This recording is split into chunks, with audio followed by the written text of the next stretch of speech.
But when we think of the 21st of March, as much as there were protests that were happening around the country because it was a massive campaign against the pass laws close to 60 years ago, it is really what happened in Sharpeville that comes to the top of mind. 57 years ago in Sharpeville, a reported 5,000-strong crowd faced off with a group of 300 policemen peacefully protesting against the pass laws.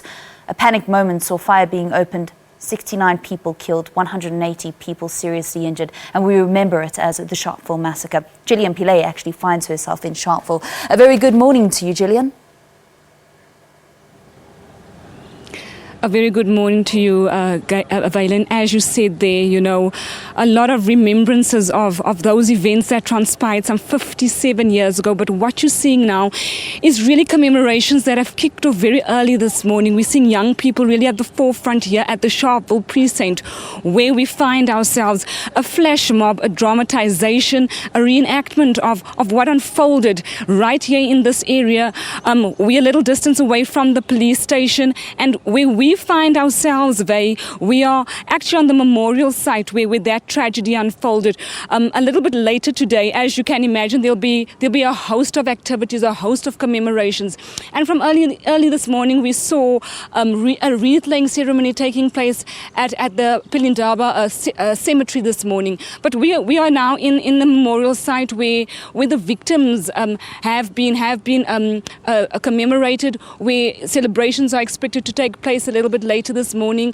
But you'll also remember that Sharpeville is very significant because this is where the Constitution was signed into law in 1996. So we're going to play a little clip for you from former President Nelson Mandela at that signing ceremony.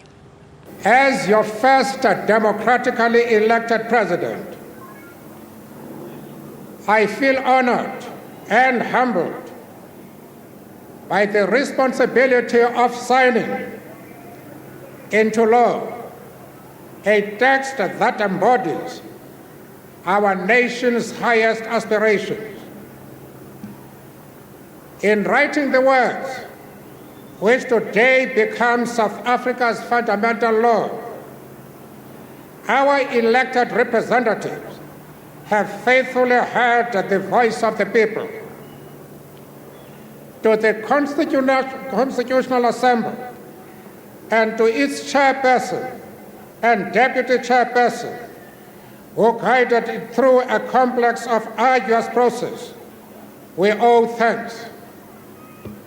We owe thanks.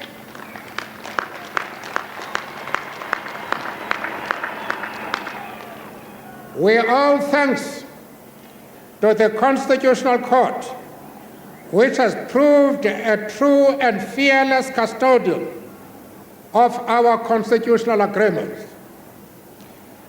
In centuries of struggle against racial domination, South Africans of all colors and backgrounds proclaimed freedom and justice as their unquenchable aspiration. They pledged loyalty to a country which belongs to all who live. But joining us now is Zainat Abdul from the United Nations Information Center in Pretoria. Zainat, just talk to us about the UN's role commemorating a day like today. So, as South Africans today celebrate Human Rights Day, and obviously just watching that short clip, such a poignant moment in South Africa's history. But I think one of the aspects that we need to also remember is that the UN played a pivotal role in the dismantling of apartheid. So when the massacre took place in 1960, it actually was an impetus that led to the Security Council in the 1960s adopting a resolution for the first time, setting in motion what would be the beginning of many other resolutions against apartheid. And in 1967, they declared this particular day as the International Day for the Elimination of Racial Discrimination in solidarity with the people that lost their lives in the Sharpeville massacre. So, as we celebrate Human Rights Day, it's also a UN Day, the International Day for the Elimination of Racial Discrimination. Let's fast forward now to 2017. Let's look at some of the human rights transgressions that's played itself out, particularly in communities and societies around the country. what comes to mind for me is a story I did recently about a lady that was handcuffed to the gate of her employer's Northcliffe home. But we also know about a worker that was buried for trespassing, buried alive in a coffin. What can we make of those kinds of cases?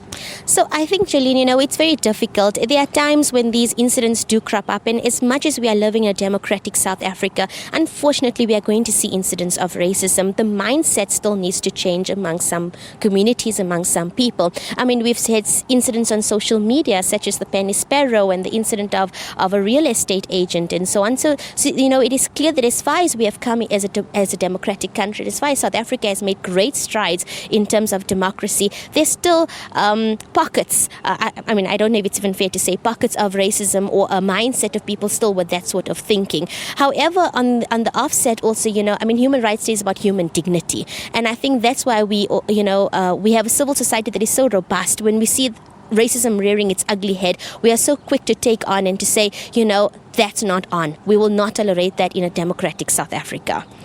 That was Zainab Abdul from the United Nations Information Centre in Pretoria, talking to us about the strides that we've made, but also what more society can do around human rights, around educating ourselves around human rights. It's back to the studio in Johannesburg.